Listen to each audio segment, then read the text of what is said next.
Supplements. If you guys are just starting to get into the gym or have been in the gym for a while, then you probably know about them. Whether that be protein powder, pre-workout, creatine, even that stuff that you get from the old dude behind Planet Fitness. No matter what it is, you guys have probably heard about them. Whether that's through your favorite influencer, maybe walking into GNC and coming out with a handful of stuff because they said you're gonna need it to make progress? Well, Bax is here to clear things up for you, and I'm here to relay my knowledge onto you. Let's get into some things you need to know about supplements and what supplements I use myself. But first, let's get into something that's very important to the subject. Are supplements actually necessary for your progress in the gym or whatever you're doing? And to that, I say of course. If you guys do not use supplements, you're gonna get half the progress you do if you were taking that. I'm just kidding. They are not needed at all to make amazing progress in whatever you're trying to do. Supplements are called supplements for a reason. Say you have an iron deficiency. You would supplement in iron to fill that deficiency. Say you need some vitamin D, because everyone needs a little bit more D in their life. Take some vitamin D pills, and boom, there goes your vitamin D deficiency. Supplements are not 100% necessary, but they definitely can help if you're lacking in any way. Now, before we get into the nitty gritty and the actual good supplements, let's go over some supplements that probably won't be worth your time, and you'll probably call yourself an idiot for actually trying them. The first one, fat burners. Now, fat burners sound amazing, right? Take a couple pills, they help you lose fat. Maybe you can just go on with your regular daily life and you'll just lose fat from taking these pills. That's what it sounds like, right? Well, that's not what it is at all. If you're trying to make progress with weight loss, if you're trying to make progress in the gym, if you're trying to get shredded, taking a fat loss pill will not do anything for you. Well, not directly at least. If you go on doing the same exact thing, keeping your diet the same, keeping your training the same, etc., you won't make progress no matter what you're taking. No matter how much lemon juice you take, no matter how much any of that you take. What a fat burner essentially does, well, most of them at least, is they suppress your appetite and increase your energy. Increased energy, you'll probably move around a little bit more, burn some more calories. And what do you do when you're less hungry? You eat less. And how do you lose weight? You pretty much eat less calories and move more. Burn more calories. Burn more calories than you consume. You can get that same effect with caffeine. Caffeine suppresses your appetite and it increases your energy. Instead of spending $65 on a fat burner in the morning, go to Dunkin' Donuts and grab a coffee, dog. That's like $2. You gotta think smarter, not harder. Unless you like thinking hard, but on to the next one. Testosterone boosters of any sort. The reason why people are so obsessed with testosterone and getting the highest amount of testosterone they can, because that is mostly responsible for all of your progress. You have more testosterone, it's easier to hold on to muscle when you're leaner, it's easier to build muscle, it's easier to recover,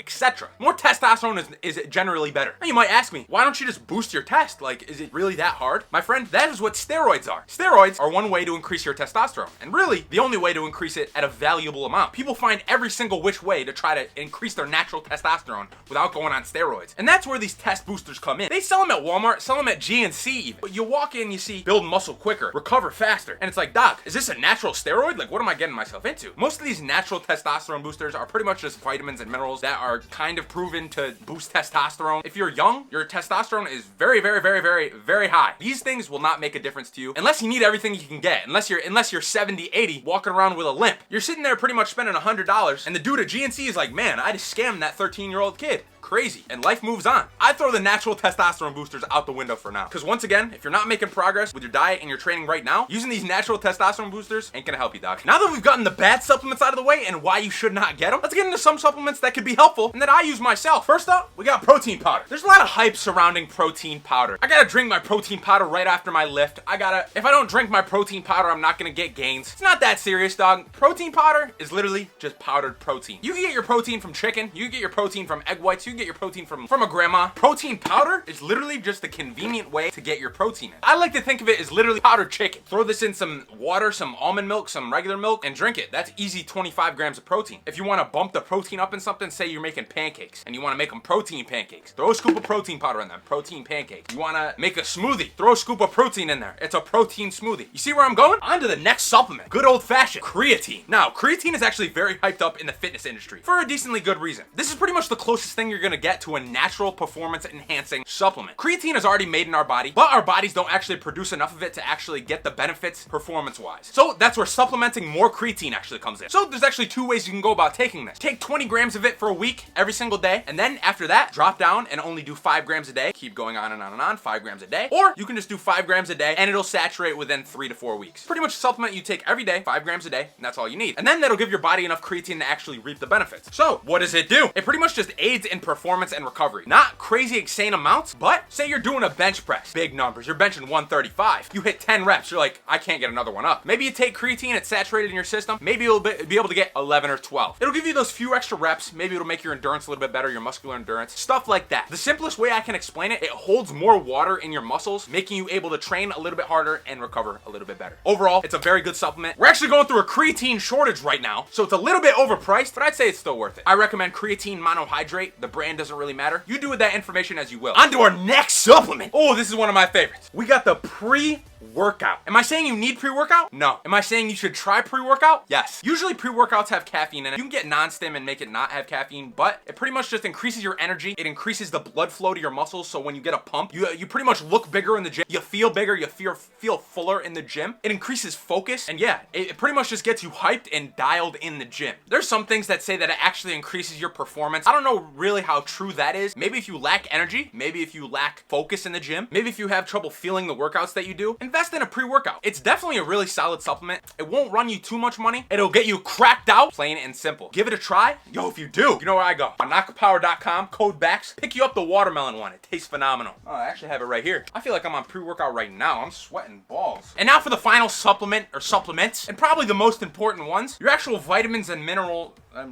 I don't even, bruh. Stuff like fish oil. I already told you guys, I need my vitamin D. I can't get enough D. Now, if you guys have deficiencies in anything, if you have like vitamin D deficiency, iron deficiencies, if you have zinc deficiencies, anything like that, then that could affect your performance as well. It could affect how you feel. It could affect how you perform in the gym. Could affect, I don't know, your hunger. It could affect a lot of things indirectly and make your progress a little bit worse than it could be. A good way to actually check if you're deficient in something is actually to go get your bloods taken. Getting your bloods taken, or I don't know. It'll show all your levels. It'll show like if you're deficient in anything. It'll show your testosterone levels. It'll show all that. Then you could like figure out, oh, I'm lacking in I'm lacking zinc, or I'm lacking I don't know, I need fish oil, I need something like that. The two main things that I take fish oil. I feel like fish oil is just like one of those things that everyone should take. It's just good for heart health. It's good for inflammation. It's all that. Since I don't go outside, I get vitamin D because I never see sunlight. Yeah.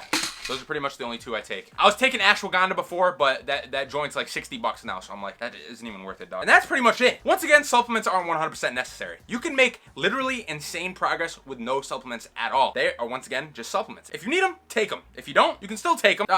You rock with what you rock with, man. Supplements can definitely fill in a void that you're lacking. Make your journey a little bit easier, make it a little bit more convenient. Maybe look into getting some if you need them. I hope this video helped you out. I hope that you guys learned something from this video. Before we go, I have a present. To any of the moms and dads that won't let their children take protein powder or creatine, this is for you. Timmy, put them on the phone. Timmy's mom, I'm talking to you, mom. Protein powder isn't gonna kill your son or daughter. Think of it as powdered chicken. It's literally just convenient and easy protein. It doesn't have crazy ingredients that's gonna make them a super alien. It's not gonna stun his growth. Get protein powder out of the way. Now, creatine. This isn't a drug. We already naturally produce this in our body. It's pretty much just giving us enough in our body to reap the performance benefits it gives us. Once again, it's not gonna kill your son or daughter. So let them take it. They want gains, man. And can I please have your number?